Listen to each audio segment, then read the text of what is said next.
વિદ્યાર્થી મિત્રો, મારી યુટ્યુબ ચેનલમાં તમારું હાર્દિક સ્વાગત છે. રાસના પ્રકરણની અંદર આપણે અત્યાર સુધી નાના પાયા પર રાસનો ધંધો જોયો. તેમાં ભાગીદારો, એક ભાગીદાર સક્રિય હોય અથવા બધા ભાગીદાર સક્રિય હોય તો હિસાબ કેવી રીતે રાખતા કે બધાના ખાતામાં રાસ ખાતું બનાવવામાં આવતું અને ભાગીદારો પણ અલગ અલગ ખાતા બીજા ભાગીદારોના અંદર પોતાનામાં બનાવતા અને રાસ ખાતું દરેક ખાતા બનાવતા. દરેક ભાગીદાર રાસ ખાતું બનાવતો એટલે રાસ ખાતાની બાકી ટોટલ સરવાળો બધો એક જ આવતો અને ભાગીદારોની ખાતાની બાકી જે છે એ બધાની સહીમાં આવતી. બરાબર છે. હવે ધારો કે મોટો ધંધો કરવો હોય, આજે આપણે અત્યાર સુધી દાખલા જોયા નાના ધંધાના હતા, બરાબર છે, પણ મોટે પાયે ધંધો કરવો હોય, બરાબર છે, તો એ ધંધાને માટે ભાગીદારો અલગ ચોપડા રાખે. અત્યાર સુધી ભાગીદાર પોતે જ ધંધો કરતા એના ભેગા સંયુક્ત ચોપડા રાખતા હતા. અત્યારે એ દાખલા જોયા બધાએ આપણે સંયુક્ત ચોપડા જોયા, એટલે કે ભાગીદારો પોતાના જ હિસાબી ચોપડામાં રાસ ખાતું બનાવતા, રાસ ખાતાના હિસાબો રાખતા. એના આપણે દાખલા જોયા. એક ભાગીદાર રાખે, એક ભાગીદાર સક્રિય હોય એ પ્રમાણે રાખે અને બધા ભાગીદાર રાખે. એનું બે ભાગીદારનું આપણે જોયું કે બધાએ ભાગીદારો હિસાબ રાખે તો બધાએ રાસ ખાતા બનાવે, એકબીજા ભાગીદારના એકબીજા ખાતા પોતે રાખે. એ નાના ધંધા માટે. પણ મોટા પાયે ધંધો કરવો હોય તો આ રીતે બહુ મુશ્કેલી પડે, એટલે એના માટે અલગ ચોપડા રાખવામાં આવે. ધ્યાન રાખજો, અત્યાર સુધીમાં અલગ ચોપડા નહોતા, હવે અલગ ચોપડા રાખવામાં આવે. અલગ ચોપડા રાખવામાં આવે એટલે એક જ રાસ ખાતું બને, બધા ભાગીદારો વચ્ચે એક જ રાસ ખાતું બનાવવાનું. અને બેંક ખાતું, ભાગીદારો મૂડી લઈ આવે, મૂડીનું રોકાણ કરે અને એ મૂડીને બેંકમાં જમા કરી એક ખાતું ખોલાવે, એને સંયુક્ત બેંક ખાતું કહેવાય. શું કહેવામાં આવે છે? સંયુક્ત બેંક ખાતું. અને ભાગીદારોના પણ અલગ ખાતા બનાવવામાં આવે. જેટલા ભાગીદારો એના ખાતા અલગ ખાતા બનાવે. આ છે ને સેપરેટ રાસનો ધંધા માટેના ચોપડા હોય, અલગ ચોપડા રાખવાના. અલગ ચોપડા એટલે રાસ ખાતું એક જ બને પણ ભાગીદારોના અલગ અલગ ખાતા બને. અને એક લેણ દેણ માટે સંયુક્ત બેંક ખાતું બનાવવામાં આવે. આમાં સંપૂર્ણપણે ખર્ચા છે એ બેંક દ્વારા ચૂકવાય. એટલે આમાં બેંક ખાતે આવશે, રોકડ ખાતે જાતે કોઈક નાનો ખર્ચો હોય કે 2500, 200, 2000નો અને જાતે ચૂકવે તો એ રોકડ ખાતે આવે. બાકી માલની ખરીદી, માલનું વેચાણ એ બધું બેંક દ્વારા થાય. ખરીદી છે એ બેંક દ્વારા થાય ત્યારે જમા બાજુ લખાય. વેચાણ કરો ત્યારે બેંક દ્વારા થાય એટલે વેચાણની રકમ ઉધાર બાજુ લખાય. પૈસો આવે છે ઉધાર, પૈસો જાય છે જમા. બરાબર છે. તો વેચાણમાં હંમેશા ઉધાર બાજુ લખાશે અને ખરીદી માટે જમા બાજુ લખાય. ઓનાથી ઉલટું થશે. બરાબર ને. ખરીદી વખતે પૈસો જાય છે માટે જમા બાજુ લખાશે. આ બેંકનું ખાતું છે. અને પૈસો વેચાણ વખતે આવે છે માટે ઉધાર લખાશે. આ રકમ જ છે, રૂપિયા છે. બરાબર છે. આ વેચાણના રૂપિયા આપણે બેંક ખાતામાં જમા કરવાના અને ખરીદ ખાતે ખરીદી ત્યારે બેંકમાંથી આપવાનું ચેક. એટલે ટોટલી સંપૂર્ણ વ્યવહાર બેંક ખાતે થશે. એટલે કોઈ પણ ટ્રાન્ઝેક્શન માલ ખરીદીનું કે વેચાણનું હશે બેંક ખાતે થશે. ખરીદી હશે તો બેંક ખાતે જમા થશે અને વેચાણ હશે તો બેંક ખાતે ઉધાર થશે. અને ભાગીદારો જે મૂડી લઈ આવીને ખાતું ખોલે છે એ બેંક ખાતે ઉધાર થશે. જેટલી મૂડી લઈ આવે એને ખાતું નામ લખી અને એને ખાતે જમા થશે. એટલે ઉધાર બાજુ રોકડ આવે તો ઉધાર બાજુ, રોકડ જાય તો જમા બાજુ. આવી રીતે સમજાઈ ગયું. એટલે આની અંદર સંયુક્ત બેંક સાહસ ખાતું બનાવવામાં આવશે. અહીં રાસ ખાતું અથવા સંયુક્ત રાસ ખાતું, સંયુક્ત સાહસ ખાતું પણ આનું નામ છે. રાસ ખાતાનું બીજું નામ શું લખશે? સંયુક્ત સાહસ ખાતું એમ પણ લખવું હોય તો લખી શકાય. રાસ ખાતું ન લખવું હોય તો સંયુક્ત સાહસ ખાતું, સંયુક્ત સાહસ ખાતું. રાસ ખાતું લખવું હોય તો તમારી મરજી. સંયુક્ત સાહસ અથવા રાસ ખાતું એમ લખી નાખો તો પણ ચાલશે. અથવા જગ્યા નથી ઓર લખી નાખો. ઇંગ્લિશની અંદર ઓર. આમ સંયુક્ત સાહસ ઓર રાસ ખાતું. એટલે તમારે પરીક્ષામાં તો અથવા લખવાનું, કાંઈક એક જ નામ લખજો. સંયુક્ત સાહસ ખાતું અથવા રાસ ખાતું એક જ નામ થાય છે. બરાબર છે. તો આ રીતે 4 ખાતા બનશે. એક રાસ ખાતું જ બનશે, એક સંયુક્ત બેંક ખાતું, એ સરસ. અને બીજા ભાગીદારોના ખાતા. એટલે અલગ ચોપડા રાખો એટલે રાસ ખાતું અલગ અલગ બનશે. અને ટ્રાન્ઝેક્શન કોઈ ખરીદીને વેચાણું થાય એમાં આપણે ભાગીદારી ખાતે લખતા હતા. આમાં બધું બેંકમાં વ્યવહાર કરવાનો છે. બંનેમાં ડિફરન્સ બરાબર સમજી લીધું. આમાં સંપૂર્ણપણે બેંકમાં જ વ્યવહાર થશે. હા, કોઈ મજૂરી કોઈ નાના ખર્ચા હોય એ રોકડ ખાતે જે તે ભાગીદારે કરેલા હોય ભાગીદારને ખાતે લખવાના. શંકરભાઈ ખાતે શંકરભાઈએ ખર્ચો કર્યો તો શંકરભાઈએ લખવાના, મગનભાઈએ ખર્ચો હતો મગનભાઈએ લખવાના. કારણ કે એમાં 400-500 રૂપિયામાં ચેક આપવો વ્યાજબી નથી. એટલે નાના નાના ખર્ચા એમાં પણ આપે. અને રાસમાંથી ખર્ચો કરો તો બેંક ખાતે લખાશે. ભાઈ, ધંધામાંથી રાસ ખાતે જો ખર્ચો કરીએ તો બેંક ખાતે જ લખાશે. એટલું ધ્યાનમાં રાખવાનું. પોતે પર્સનલ ઘણીવાર ઉતાવળ હોય, મજૂરી દેવાની હોય તો ભાઈ બેંકમાંથી ક્યાં લેવા જાય કે બેંકમાં ક્યાં ચેક કરો અને મજૂરીને ક્યાં ચેક દેવો. એટલે 400-500 રૂપિયા આપણે દઈ દઈએ રોકડ ખાતે, તો એ આપણા ખાતે આપણું નામ આવશે, ઉધાર બાજુ રાસના. બરાબર છે. અને રાસમાંથી ધંધામાંથી આપણે ચૂકવીએ તો એ બેંક ખાતે આવશે. ધંધામાંથી કોઈ પણ વેચાણ થાય, કોઈ પણ ખરીદી થાય, કોઈ પણ ખર્ચો થાય, સંપૂર્ણપણે બેંક ખાતામાં એન્ટ્રી થશે. ક્યારેક તમે જાતે ચૂકવો એમ લખેલું હોય કે મગનભાઈએ ચૂક્યા કે છગનભાઈ ચૂક્યા, તો એ ખર્ચા એની ખાતે રાસ ખાતામાં ઉધાર બાજુ લખાશે. ચલો આપણે દાખલો જોઈએ એટલે વધારે ખબર પડશે. મિત્રો, ઉદાહરણ 10 છે, પેજ નંબર 393 નંબર ઉપર. આ દાખલાઓ પરીક્ષામાં પૂછાય છે. એટલે પરીક્ષામાં પૂછાય એટલે ધ્યાનમાં આ દાખલાની ઓળખ શું, એટલે ભાગીદારની મૂડી આપેલી હશે અને સંયુક્ત બેંક સાસ ખાતું બનાવવાનું કીધું હશે કે બનાવો ત્યારે તમારે આ રીતે તમારે રાસના હિસાબો બનાવવાના. બહુ ઇઝી અને સરળ છે, કાંઈ અઘરું નથી. બરાબર છે. ખરીદી, જમા બાજુ, વેચાણ, ઉધાર બાજુ લખી નાખવાનું. ભાગીદારો મૂડી લઈ આવે, ઉધાર બાજુ લખી નાખવાનું. બરાબર છે. પછી ખાતું બંધ નહીં કરવાનું. ખાતું ક્યારે બંધ કરવાનું? પહેલાં ભાગીદારોના ખાતા બંધ કરવાના. શું કરવાના? ધ્યાન આપજો. પહેલાં ભાગીદારોના ખાતા બંધ કરવાના. ભાગીદારોની બાકી જે આવે હંમેશા ભાગીદારોની જમા બાજુ જ બધું લખાશે. ઉધાર બાજુ તો આ જે સરવાળો હશે એટલી રકમ ખૂટવાની. ઉધાર બાજુ આ જેટલો સરવાળો છે એટલી રકમ ખૂટવાની. એટલે આ ભાગીદારોની બાકી કહેવાય. આ ભાગીદારોની શું કહેવાય? બાકી. એ બાકી બંને, આ ભાગીદારની બાકી તેમજ આ ભાગીદારની બાકી, એ બંને સંયુક્ત ખાતાની જમા બાજુ લખવાની આવશે. મગનભાઈની બાકી અને શંકરભાઈની બાકી. અને એ બાકી લખતા બંને બાજુ સરવાળો મળી જાય તો તમારો દાખલો સાચો ન કે ખોટો. બેંક ખાતું પહેલાં એન્ટ્રી લખવાની. પહેલાં સૌથી પહેલાં રાસ ખાતું બંધ કરવાનું. રાસ ખાતું બંધ કરી નફો નુકસાન જે છે એ જમા બાજુ ભાગીદારોમાં લખી નાખવાનું. અને પછી ભાગીદારોના ખાતા બંધ કરવાના. ભાગીદારોનો હંમેશા જમાશાહીનો સરવાળો કરવાનો. જમાશાહીનો સરવાળો કરો એટલે ઉધાર બાકી જે આવશે એ પૈસા ચૂકવણીના આવશે. કોના આવશે? બેંકમાંથી ચૂકવાશે ભાગીદારોને. ભાગીદારોને આટલા જે પૈસા છે ને આટલા ભાગીદારોને લેવાના થશે. બરાબર. એટલે એ પૈસા રાસ ખાતું ક્યાં રાસનો ધંધો ચૂકવશે. કોને ચૂકવશે? ભાગીદારને. શેમાંથી ચૂકવશે? બેંકમાંથી. એટલે બેંકમાંથી એ ચૂકવણી છે, બેંકમાંથી પૈસા જશે એટલે જમા બાજુ. અહીંયા ઉધાર બાજુ છે, અહીંયા જમા બાજુ આવશે ઓપોઝિટ સાઈડમાં. મગનભાઈ ખાતે ને શંકરભાઈ ખાતે લખાશે. આ બે બાકીઓ લખાઈ જાય પછી તમારા બેંક ખાતાના સરવાળા બંને બાજુ સરખા થવા જોઈએ. જો બંને બાજુ સરખા ન થાય તો સમજી લેવાનું દાખલામાં ક્યાંક ભૂલ છે. ટોટલી મળી જ જવા જોઈએ. ચલો આપણે દાખલો જોઈએ. તો જો સામાન્ય રીતે રાસના ધંધા અલગ રાખવામાં, ચોપડા અલગ રાખવામાં આવતા નથી. જ્યારે આપણે જોયું કે ભાઈ અત્યારે ચોપડા અલગ રાખવામાં નહોતા આવતા. બરાબર છે. પણ બહુ મોટા પાયે ધંધો હોય તો આ રાખવાના હોય છે. એમાં 3 ખાતા આ રીતે બનાવવાના હોય છે. તો આપણે રકમ જોઈએ તો ઉદાહરણ નંબર 10, સુરતના મગનભાઈ અને મુંબઈના શંકરભાઈ ફ્રીજ વેચવાનો ધંધો અનુક્રમે 1:2 પ્રમાણમાં સંયુક્ત સાહસમાં જોડાય છે.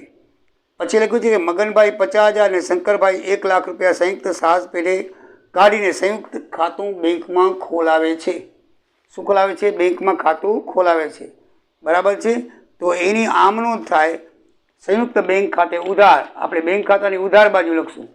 સંયુક્ત બેંક ખાતે ઉધાર તે અ ખાતે કે બ ખાતે અથવા મગનભાઈ ખાતે જમા 50,000, શંકરભાઈ ખાતે જમા 1 લાખ. તો સંયુક્ત ખાતાની ઉધાર બાજુ શું આવશે?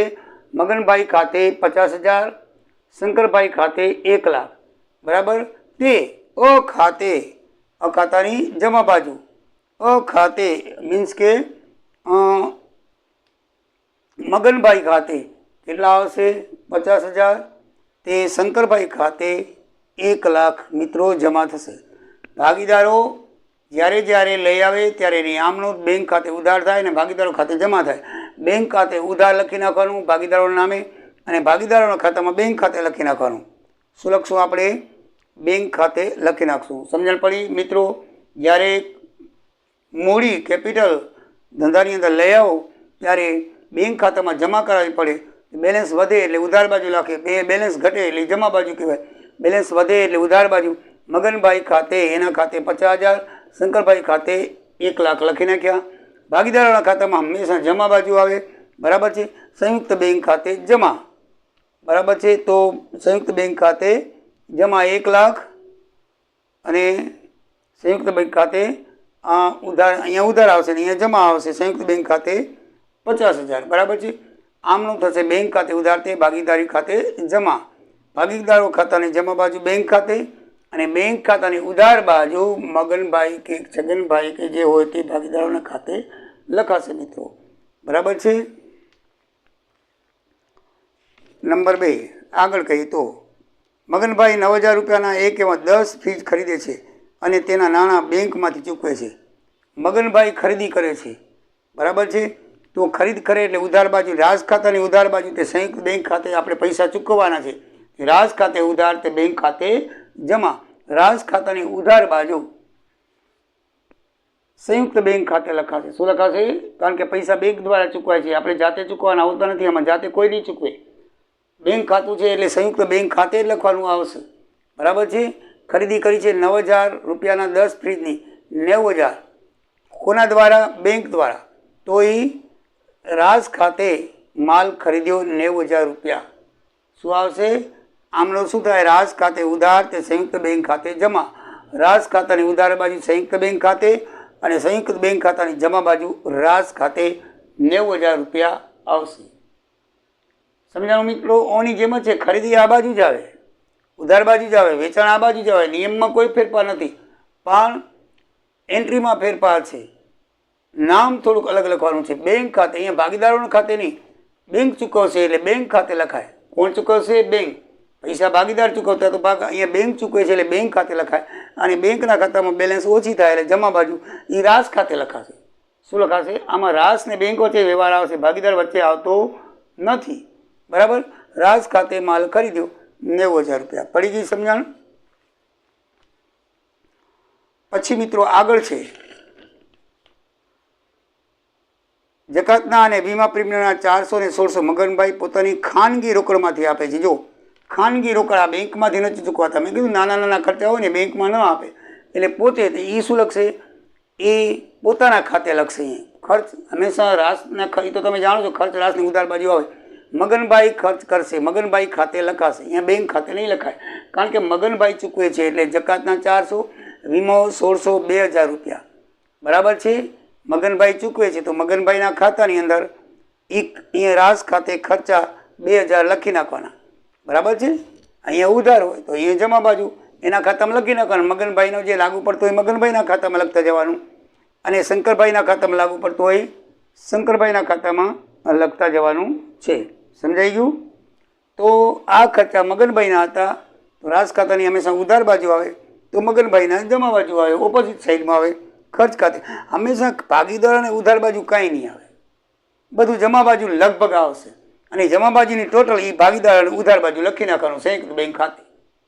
એકદમ ક્લિયર કટ વાત છે. ભાગીદારોને લગતી બધી બાબત ક્યાં આવશે? જમા બાજુ. એને મૂડી જમા કરી હોય, એને ખર્ચા જમા કર્યા હોય, નફો હોય, બધું જમા બાજુ લખવાનું. ઉધાર બાજુ કાંઈ લખવાનું આવતું નથી. ઉધાર બાજુ એક જ વસ્તુ લખવાની આવશે કે જમા બાજુનું ટોટલ છે એ મારી અને એ જ ટોટલ અહીંયા લખી સંયુક્ત બેંક ખાતે લખી નાખવાનું. અને સંયુક્ત બેંક ખાતાની જમા બાજુ બે ખાતાની બાકી લખી નાખો, તમારું ખાતું મળી જાય, દાખલો તમારો સાચો. ક્લિયર? હવે આગળ આપણે જોઈએ તો આગળ જોઈએ તો એને ખર્ચા કર્યા, પોતાનામાં ચૂકવ્યા તો લખી નાખ્યા. હવે ભાઈ શંકર શું કરે છે? તો શંકરભાઈ છે 8,000નું એક એવા 7 ફ્રીજ ખરીદે છે. બરાબર છે? એની જ એન્ટ્રી. બરાબર? એ જ પ્રમાણે લખાશે, કાંઈ ફરક નહીં પડે. સંયુક્ત બેંક ખાતે લખાશે. માલ ખરીદી 8,000 × 7 56,000 લખાશે. બેંક દ્વારા ચૂકાશે. રાજ ખાતે લખાશે 56,000 માલ ખરીદ્યો. આમાં ભાગીદારનું નામ જ નહીં આવે. બરાબર છે ને? કોઈ પણ ભાગીદાર ખરીદશે એ ખરીદ ખાતે અહીંયા જ આવશે, સંયુક્ત બેંક ખાતે આવશે, બેંક દ્વારા ચૂકવાય છે અને બેંક દ્વારા માલ પૈસા ચૂકવાય છે, જાય છે પૈસા એટલે જમા બાજુ આવશે, માલ ખરીદી માટે આવશે. સમજાઈ ગયું મિત્રો? Same to same entry. પછી આગળ વાંચીએ તો તેના નાણાં બેંક દ્વારા ચૂકવવામાં આવ્યા. રસ્તામાં 2 ફ્રીજને નુકસાન થયું તે સિવાય બધા રેફ્રિજરેટર 12,000ની કિંમતે વેચાઈ ગયા. 12,000ની કિંમતે વેચાઈ ગયા. બરાબર? તો 12,000ની કિંમતે વેચાઈ ગયા.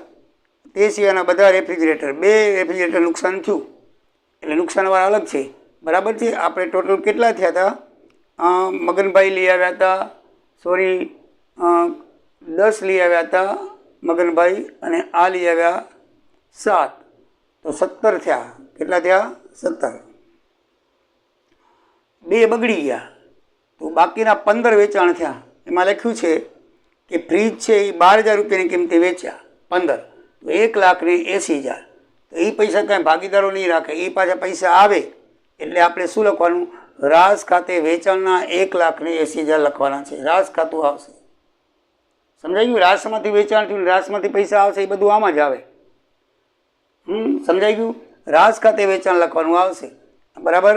એની આમનો શું થાય?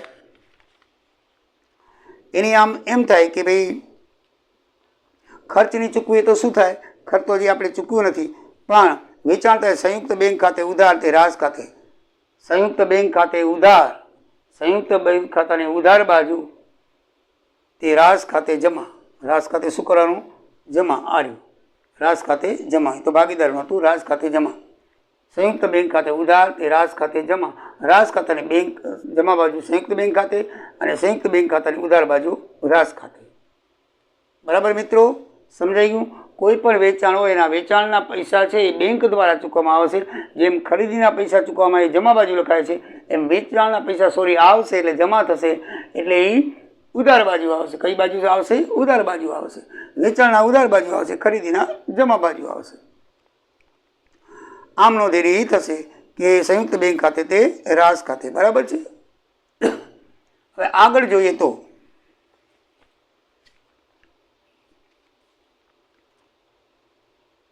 શંકરભાઈએ નુકસાન પામેલ 2 ફ્રીજ દરેક નંગ દીઠ 600 રૂપિયા સમારકામ અંગે ખર્ચ્યા અને 8,000માં વેચી દીધા. હવે કયા ભાઈએ? શંકરભાઈએ નુકસાન પામેલ 625 સમારકામ અંગે ખર્ચ્યા. 625 રૂપિયા એને સમારકામ અંગે ખર્ચ્યા છે અને 8,000માં એને વેચી નાખ્યા છે.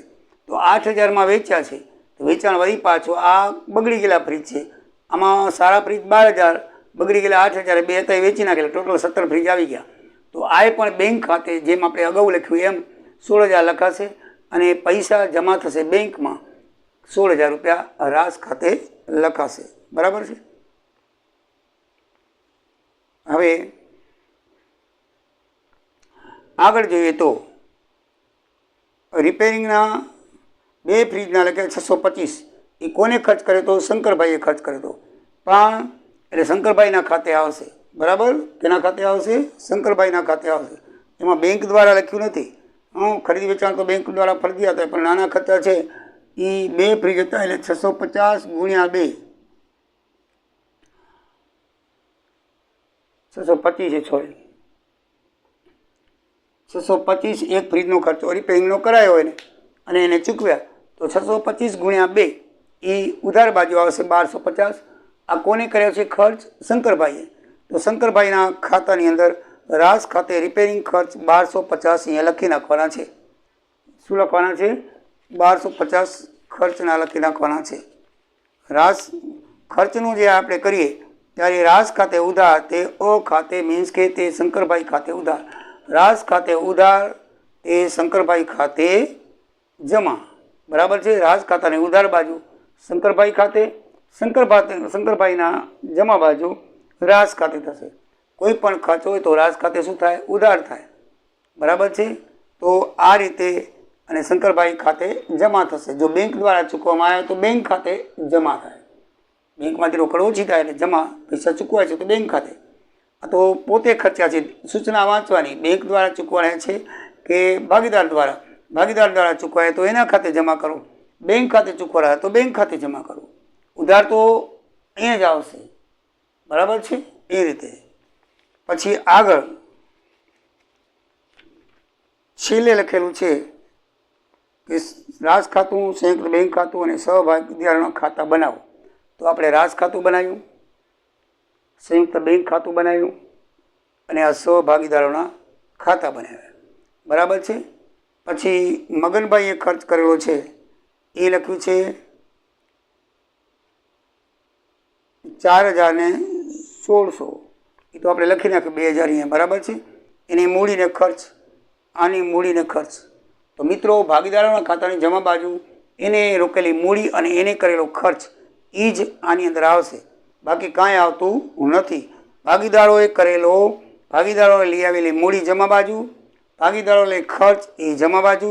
આ ભાગીદારે 2,000 કર્યો છે, આ ભાગીદાર રિપેરિંગના 1250 કર્યા છે, એટલે મૂડી અને ખર્ચ એ હંમેશા જમા બાજુ આવશે. અને આમાં જે છે એ બેંક ખાતામાં ઉધાર બાજુ આવે, મૂડી અને ખર્ચા. સમજાઈ ગયું? જે લઈ આવો મિલકત એને ખાતું ખોલાવ્યું છે બેંક ખાતે ઉધાર થશે, એટલે એ અહીંયા એ લખશે, સોરી ખરીદી લખશે. બેંક ખાતે જે સંયુક્ત બેંક ખાતામાં એ સંયુક્ત બેંક ખાતાની ઉધાર બાજુ લખશે. મૂડી ક્યારેય પણ રાજ ખાતાની અંદર આવશે નહીં. મૂડી આગલા જે આપણે દાખલા ગણતા હતા એમાંય પણ મૂડી ક્યાંય આવતી નહીં, ભાગીદારોના ખાતામાં આવતી. અહીંયા ભાગીદાર અને બેંકના ખાતામાં મૂડી આવશે, બરાબર છે. મૂડી બીજે ક્યાંય આવતી નથી, સીધી બેંક ખાતાની ઉધાર બાજુ અને ભાગીદારોના જમા બાજુ લખી નાખવાની. ખર્ચા અને ખરીદી અને નફો, આમાં કમિશન આવતું નથી. ખર્ચા, ખરીદીને નફો કદાચ આપે તો અહીંયા લખવાનું હોય ખર્ચા, ખરીદી, નફો અને વેચાણ, બરાબર છે. ખરીદાય તો ઉધાર જમા બાજુ પૈસા લખવાના, ચૂકવાય તો પૈસા વેચાણ થાય, તો પૈસા આવે એટલે ઉધાર, વેચાણના પૈસા ઉધાર બાજુ, ખરીદીને પૈસા જમા બાજુ. બસ બેંક ખાતામાં 2 એન્ટ્રી આવે ને મૂડી લઈ આવવાની હોય, બીજું કાંઈ આવતું નથી. તો પહેલાં રાજ ખાતું બંધ કરી, તો રાજ ખાતાનું 1,96,000 આ બાજુનો સરવાળો થાય, વેચાણ થયું. તો આ બાજુ તમે સરવાળો કરશો તો રકમ તૂટશે. એ રકમને તમે 1:2 પ્રમાણમાં વેચો તો 1/3 ભાગ મગનભાઈનો આટલા રૂપિયા ભાગ આવશે 15,583, અને શંકરભાઈને 2/3 ભાગ આવશે 31,167. એટલે તમારી આ બાજુ રકમ કેટલી ખૂટશે?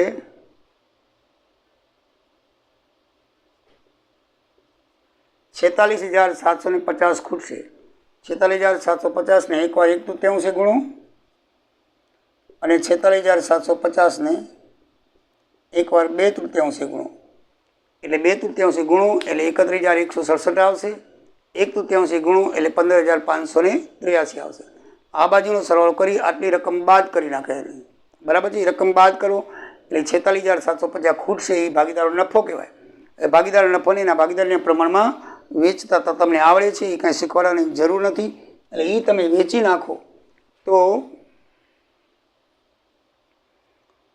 આ જે નફો છે એ ઉધાર બાજુ આવે. તો ભાગીદારોના ખાતામાં કઈ બાજુ આવશે? જમા બાજુ. આ મગનભાઈના ખાતાનો નફો મગનભાઈના ખાતામાં લખ્યો, શંકરભાઈના ખાતાનો નફો શંકરભાઈના ખાતામાં લખ્યો 31,167 અને 15,583. મિત્રો રાજ ખાતું બંધ થયું. હવે ભાગીદારોના ખાતા બંધ કરો. ભાગીદારોની જમા બાકી 1,32,417 1,32,417 આવી, એ ઉધાર બાજુ લખી નાખવાની સંયુક્ત બેંક ખાતે. કઈ બાજુ લખવાની? ઉધાર બાજુ. આની પણ જમા બાકી 6,75,83, તો આની પણ 67,583. કઈ બાજુ લખવાની? ઉધાર બાજુ, સંયુક્ત બેંક ખાતે. ફરીથી કહી દઉં, જમા બાજુનો સરવાળો જે ટોટલ આવે ઉધાર બાજુ લખી સંયુક્ત બેંક ખાતે લખી નાખવાનું, બરાબર છે. સંયુક્ત બેંક ખાતે અહીંયા આપણે તમે લખો છો ઉધાર બાજુ, તો અહીંયા આવશે જમા બાજુ. જમા બાજુ શા માટે મિત્રો? આ રકમ છે ને આ ભાગીદારને ચૂકવવાની થઈ. એટલે કે આ બે ધંધો કરતા હતા ને એમાં શંકરભાઈને 1,32,417 મળ્યા અને આયા મગનભાઈ છે ને એને 67,583 મળ્યા. અને એ કોણ ચૂકવશે? બેંક ચૂકવશે, કારણ કે રાસનું ખાતું બેંકમાં છે એટલે બેંક દ્વારા મળશે. એટલે આ જે પૈસા મળશે ને એ બેંકની જમા બાજુ મગનભાઈ ખાતે લખાશે 67,583 એને અપાશે, શંકરભાઈ ખાતે લખાશે 1,32,417 એને અપાશે. તો મિત્રો હવે તમે આ ખાતું બંધ થઈ ગયું, આ ખાતું બંધ થઈ ગયું. હવે આ ઓટોમેટિકલી બંને બાજુ સરખી થવી જોઈએ, કારણ કે બીજું તો આમાં આવે છે લખવાનું તો થઈ ગયું, હવે આની કાંઈ બાકી હોય નહીં, બેંક ખાતાની બાકી ન હોય તો ઓવરડ્રાફ્ટ થઈ જાય. એટલે બેંક ખાતું તમારું મળી જવું જોઈએ તો તમારો દાખલો સાચો. બેંક દાખલો મળી જાય તો તમારો દાખલો સાચો, નકે દાખલો ખોટો. બરાબર ને? તો મિત્રો આપણું ટોટલ મળી જાય છે, ઉદાહરણું છે, પછી સ્વાધ્યાય કરશું ત્યારે પણ મળી જશે. તો આ રીતે આ દાખલો થાય છે, એકદમ ક્લિયર કટ છે, મજાનો દાખલો છે અને પરીક્ષામાં ખાસ પૂછાય છે, બેંકના સંયુક્ત ખાતાવાળો. એટલે બરાબર યાદ રાખજો, આમાં એક જ ખાતું બનાવવાનું, રાજ ખાતું. ખરીદી વેચાણ હંમેશા બેંકમાંથી થાય, ખરીદી જમા બાજુ રકમ ચૂકવવાની, વેચાણ આવે એ પૈસા એટલે ઉધાર બાજુ આવે, ભાગીદારોની મૂડી એક ખાલી લખવાની આવે ઉધાર બાજુ, બાકી તો આ જે ખાતાની જે બાકી છે એ જમા બાજુ લખી નાખો. જમા બાજુ ખાતાની બાકી અને ખરીદી, ઉધાર બાજુ મૂડી અને વેચાણ. આટલું જ સંયુક્ત બેંક ખાતામાં આવશે, બીજું કાંઈ પણ આવતું નથી, ધ્યાન રાખજો. ભાગીદારે કરેલા ખર્ચા અને ભાગીદારની મૂડી, ભાગીદારના જમા બાજુ અને એનો આવેલો નફો, ભાગીદારની જમા બાજુ. ત્રણ જ વસ્તુ, ભાગીદારની મૂડી, ભાગીદારે કરેલ ખર્ચા અને નફો, ભાગીદારની મૂડી, ભાગીદારી ખર્ચા અને ભાગીદારી નફો. એ જમા બાજુનું ટોટલ ઉધાર બાજુ લખી બેંક ખાતાની જમા બાજુ, ભાગીદારોનું ઉધાર જમા બાજુનું ટોટલ ઉધાર બાજુ લખી સંયુક્ત બેંક ખાતે લઈ જવાનું અને બેંક ખાતું તમારું મળી જવાનું. મિત્રો તો તમને મજાનો દાખલો છે, કદાચ ગમી ગયો હશે, ઘરે ટ્રાય કરજો એક સ્વાધ્યાયનો દાખલો. હવે આના પછી હજી એક દાખલો આપણે બેંકવાળો લઈ લઈશું અને પછી એક બે રીત છે કરીને પછી સ્વાધ્યાયના દાખલા આપણે શરૂ કરશું. મિત્રો ચાલુ ખાતામાં તમને બધી રીતે હવે લગભગ થતી આવે છે અને ચાલુ ખાતાનો કોઈ પણ દાખલો પૂછાય તો તમને આવડવો જોઈએ એવી મારી નીમ છે. તો જરૂરથી તમને આવડશે. આના પછી પણ હજી એક રીતનો લઈશ, એના પછી બે રીત બાકી છે, પછી તમને કોઈ પણ રાસનો દાખલો પૂછાય મિત્રો તો તમને આવડી જ જાય. ના આવડ્યું બને નહીં, પ્રેક્ટિસ કરવી પડે, જોવું પડે. હું જે દાખલા ગણાવું છું એવા ને એવા દાખલા સ્વાધ્યાયમાંથી જોઈને તમે એકવાર ગણો. ના ખબર પડે, ના આવડે તો કોમેન્ટમાં લખો. બરાબર છે? તમને જરૂરથી જવાબ મળશે. બાકી મહેનત તો કરવી પડે, મહેનત વગર કાંઈ મળતું નથી. ચલો મિત્રો આવજો. જય દ્વારકાધીશ, જય સિયારામ. સબસ્ક્રાઈબ કરતા રહેજો.